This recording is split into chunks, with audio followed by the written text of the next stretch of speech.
We have, as a country, committed to net zero by 2050, and in order to reach net zero by 2050, we have put forward a panel of experts. It's absolute theater, and for me as an Inuit man, and it pisses me off because people want to grandstand behind Aboriginal folks and Inuit folks and look, oh, you're hurting them, you're hurting. Like, leave us alone with that. We always need gas. Look, everywhere. It's the whole town. It's been running like this for a while. And if it changes, what else is you going to see?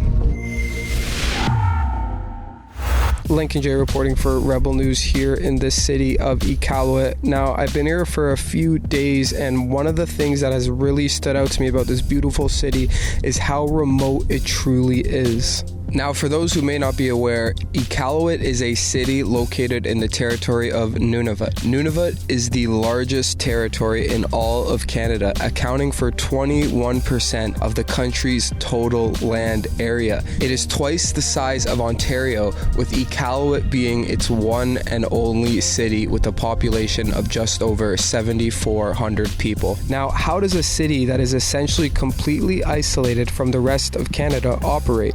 The answer is fossil fuels. The city completely runs off of diesel, and they simply wouldn't be able to operate the same without it. According to this article from the CBC, Franco Buscemi, whose job focuses on keeping Iqaluit stocked with fuel, stated that, quote, if we ran out of fuel, if we had no fuel in the community, there'd definitely have to be an evacuation, end quote. As I'm sure many of you are aware, the Trudeau government is trying to get Canada completely off fossil fuels and into a cleaner and greener economy by the year 2050 in order to combat quote-unquote climate change. We have, as a country, committed to net zero by 2050, and in order to reach net zero by 2050, we have put forward a panel of experts to guide, based on the science, the various milestones we have to hit in 5-year increments to ensure we are getting to our goal of net zero. We will be leaning on those experts, working with partners across the country as we do put a cap on emissions from the oil and gas sector and work to reduce them in time to hold the world to 1.5 degrees and get to net zero. Now, is this a realistic goal considering that Iqaluit needs over 60 million liters of fuel per year and every home currently has its own fuel tank? The city is simply dependent on fossil fuels. Really quickly, guys, before we get into the rest of the video, it is not cheap for me to be out here. If you would like to support my journalism here in Nunavut, you can consider making a donation through our website at rebelfieldreports.com. Through that website, you can help out with my travel costs. Thanks, guys.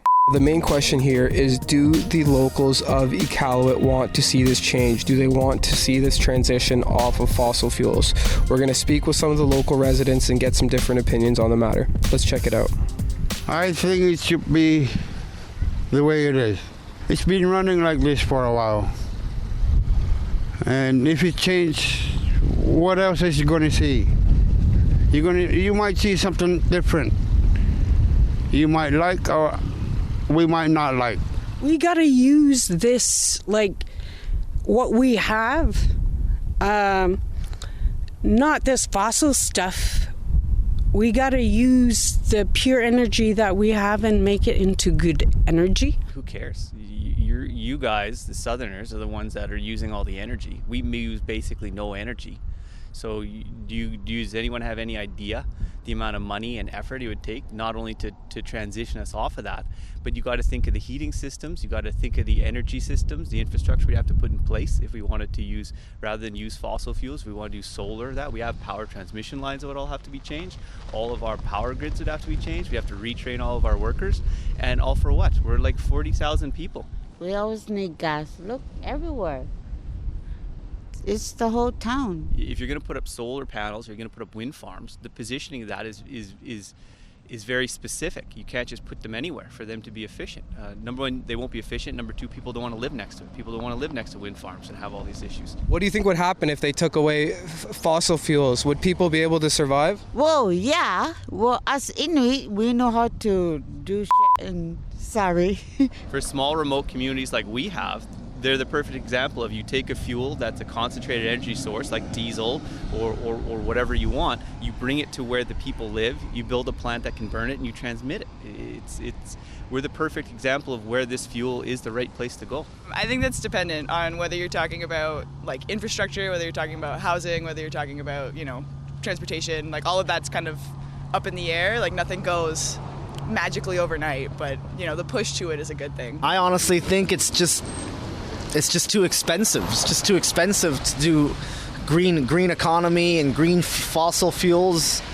I just don't know the government has the infrastructure and the money to change that.